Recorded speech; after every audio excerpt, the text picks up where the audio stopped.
Today, we need to talk about something that just happened, another calculated hit piece against Meghan Sussex.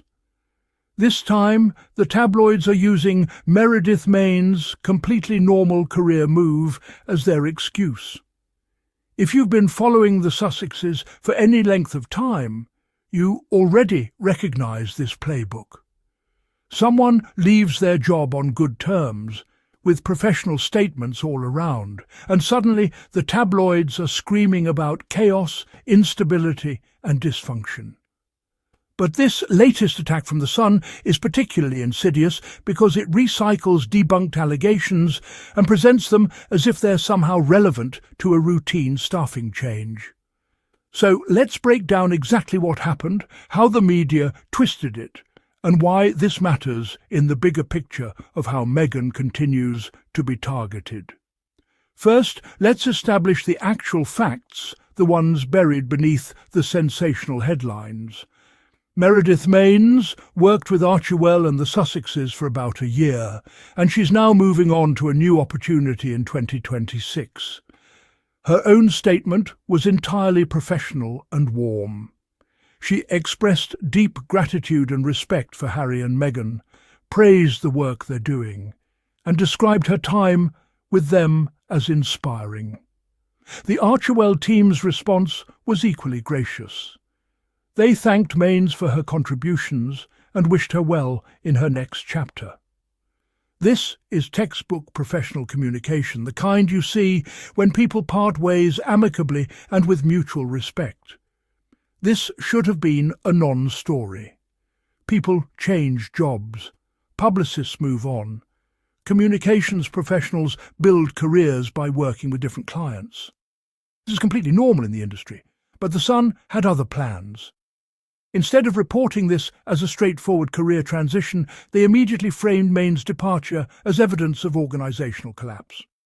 They labelled her the 11th publicist to leave, tossing out a number with absolutely no context attached.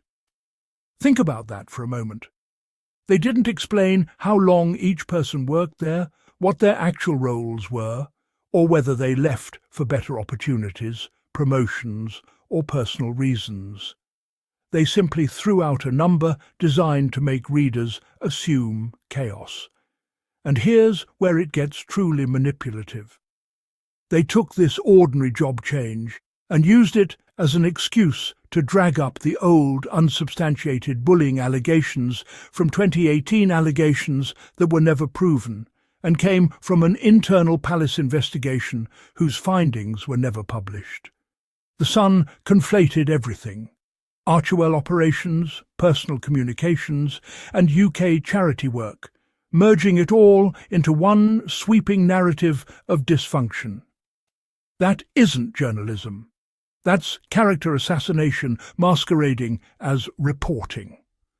So let's talk about where those bullying allegations actually came from, because context matters. These claims emerged during an incredibly tense period at Kensington Palace when Harry and Meghan's household and William and Kate's household were operating under a single, overstretched communications structure. The environment was already strained before you even factor in the relentless media hostility Meghan faced daily. Prince Harry addressed this directly in Spare, and his account looks nothing like the tabloid narrative. He describes an office that was chronically understaffed and overwhelmed. Staff members were breaking down at their desks from pressure not because of Meghan's behaviour, but because of impossible working conditions fuelled by non-stop media attacks and insufficient institutional support. Harry explains that staff could sense the friction and were constantly reading hostile press coverage. The office became divided Team Cambridge versus Team Sussex. Rivalries, jealousy, and competing agendas poisoned the atmosphere. And here's the part the tabloids always leave out. Harry states clearly that Prince William blamed Meghan for everything. He told Harry repeatedly that Meghan was the problem, and Harry pushed back, telling his brother he was out of line. According to Harry, Meghan remained calm throughout this chaos. She avoided speaking negatively about anyone and actively tried to support her colleagues. The dysfunction stemmed from systemic failures and factional infighting, not from Meghan's management style. But tabloids strip away all that context. They remove the media pressure, the understaffing, and the institutional breakdown. They erase William's role in scapegoating Meghan. Then they reframe systemic problems as one woman's personal cruelty. Why? Because blaming Meghan protects palace structures and the people who fail to support their staff. This manipulation didn't start with Meredith Mains, and it won't end with her. When Ashley Hansen left to start her own consultancy, a completely normal entrepreneurial move, the coverage focused on supposed instability instead of her reasons, or the fact that she maintained professional ties with the Sussexes. When Josh Kettler stepped down as Chief of Staff, headlines screamed dysfunction, even though Kettler himself publicly praised Harry and Meghan as welcoming, dedicated and hard-working. Did that praise get the same coverage as the negative speculation?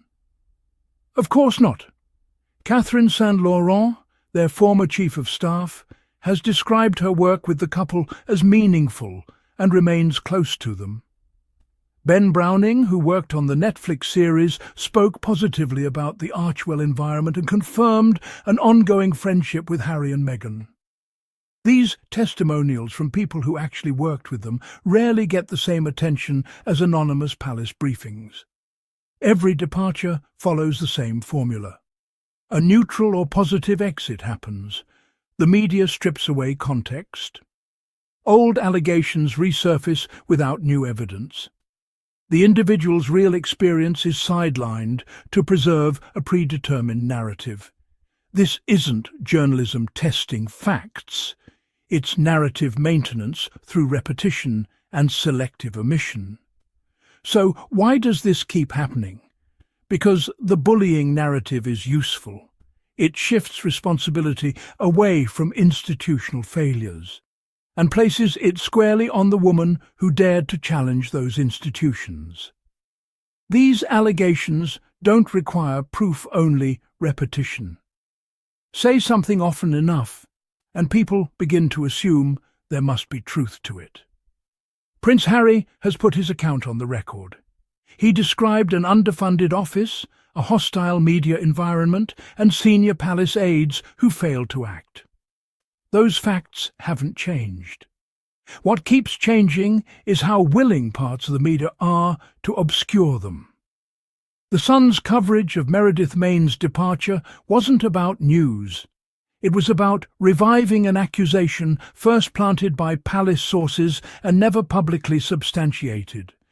It relied on omission, misrepresentation, and repetition to sustain a character attack. This story was never really about Meredith Mains leaving a role.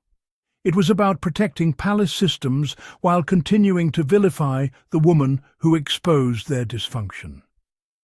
The bullying allegations persist not because they're true, but because they're convenient. What we do know from people who have actually worked with Harry and Meghan is that they're described as dedicated, hard-working, welcoming, and committed to meaningful work. Those statements come from individuals willing to put their names and reputations on the line. The anonymous briefings and recycled allegations come from people hiding behind institutional protection while tabloids do their dirty work.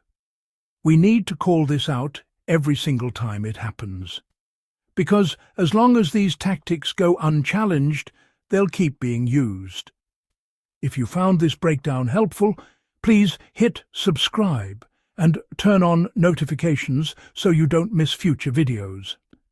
These stories deserve careful attention, context, and honesty, especially when tabloid spin tries to replace facts. Thanks so much for watching, and I'll see you in the next one.